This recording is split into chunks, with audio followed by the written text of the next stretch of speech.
प्रतापगडावरचं अतिक्रमण आपण काढलं त्यावेळी खूप शांततेने चांगल्या प्रकारे झालं. विशाळगडाचं अतिक्रमण काढताना प्रशासन कुठेतरी चुकलं. नाही, प्रशासन चुकलं असं मी म्हणणार नाही. आमचे कोल्हापूरचे पालकमंत्री माननीय मुश्रीफ साहेब त्या सगळ्या प्रकरणावर लक्ष ठेवून आहेत.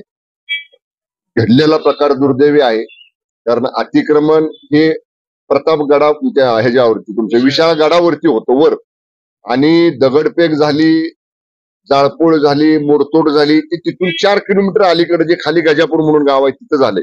त्यामुळं अधिक जर सतर्कता बाळगता आली असती तर कदाचित ते अधिक म्हणजे हा अनर्थ टाळता आला असता.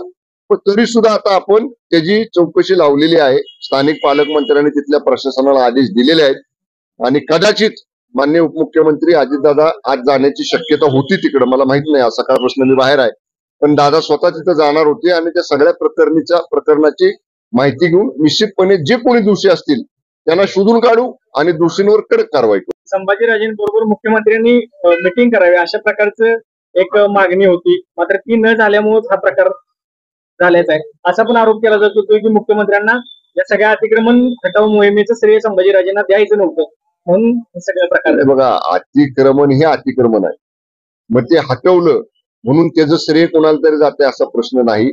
कदाचित माननीय मुख्यमंत्र्यांच्या पर्यंत आता मुख्यमंत्री महोदयांची छत्रपती संभाजीराजांची बैठक होणार होती का नाही, ती प्रस्तावित होती का नाही याची आम्हाला माहिती नाही. पण असा कधीच विषय नाही. प्रशासन म्हणून काम करताना, राज्याचे प्रमुख म्हणून काम करताना माननीय मुख्यमंत्री महोदय नेहमीच सर्व घटकांना, सर्व लोकांना, सगळ्यांना बरोबर घेऊन सगळ्यांचा समन्वय घालून काम करण्याचा प्रयत्न करत असतात. त्यामुळं मला तर काय असं वाटत नाही या बाबतीत काय घडलं असेल छत्रपती संभाजीराजांच्या बाबतीत. केव्हाही छत्रपती संभाजीराजे शेवटी शाहूराजांचे वंशज आहेत, ते केव्हा येऊ शकतात. माननीय मुख्यमंत्री त्यांना केव्हाही भेटू शकतात, आणि तसं आवश्यकता असेल तर मी संभाजीराजांशी बोलेन आणि त्यांची मुख्यमंत्र्यांची भेट घालून देईल. आज बैठक घेतली, 100 निरीक्षक 100 विधानसभा लढवण्याची घोषणा केली, हे नेमकं काय? हे बघा, शिवसेना पक्षाची एक अशी वेगळी काम करण्याची पद्धत आहे. तुम्ही लोकसभेच्या नुकत्याच 1 महिन्यापूर्वी झालेल्या निवडणुकीचं चित्र पाहिले किंवा त्याचे निकाल पाहिलेत.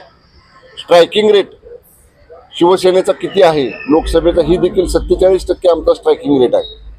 हे जे नियोजन आम्ही करतो निवडणुकीचं, शिवसेना ही जी वंदनीय शिवसेना प्रमुख बाळासाहेब ठाकरे साहेबांनी या पक्षाला जी शिस्त लावली ना, त्या शिस्तीनं आमचं काम चालतं. म्हणजे आमचा त्या शाखेतला शाखा प्रमुख, त्याच्याबरोबर असणारे त्या गावातले शिवसैनिक, एवढं मायक्रो प्लॅनिंग हे आमचं असतं. ते लोकसभेला आम्ही केलं, विधानसभेलाही करू. आणि एका लोकसभेला किमान आमचे 2-2 निरीक्षक असतात. निरीक्षक याचा अर्थ सगळी पक्ष